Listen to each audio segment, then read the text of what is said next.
And now to a proposed law which could mean prison time or a loss of funding for Oklahomans helping illegal immigrants or asylum seekers if it passes. News 4's Lauren Henry is live at the state capitol to explain about all of this and those who are concerned about it. Lauren.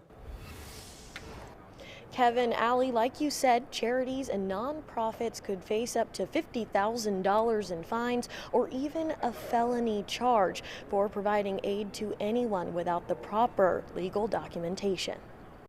We're not going to walk past somebody in dire need of help and check for papers first. In October, Governor Kevin Stitt addressed homelessness in the state. I'm not solving homelessness. Okay, that's up to the churches, the nonprofits, the mental health facilities. But a recently proposed bill may make it harder for churches and other nonprofits to provide resources to everyone in need. When I initially read it, I was pretty horrified. The bill threatens to recover any state funds from the organizations that provide support to asylum seekers and people without lawful immigration status. It also threatens imprisonment. We're not verifying identification. We're not verifying citizenship.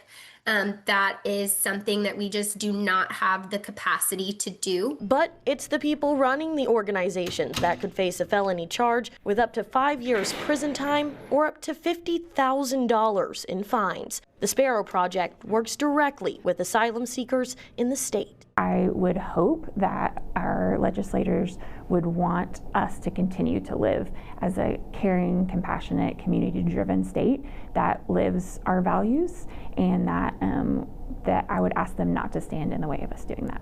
John Middendorf, a pastor at OKC First Church, says this bill is the opposite of the Oklahoma standard. You would think that someone writing a piece of legislation in such a churched and a Christian state would be familiar with our mandate as Christians to care for the folks who need care. And there's nothing there about checking their immigration status. The bill's author, Senator Randy Grellner, has a different perspective. This bill is about protecting taxpayers, Oklahoma State taxpayers. There has to be some kind of something that holds these NGOs from taking taxpayer dollars and spending it where it's not appropriate.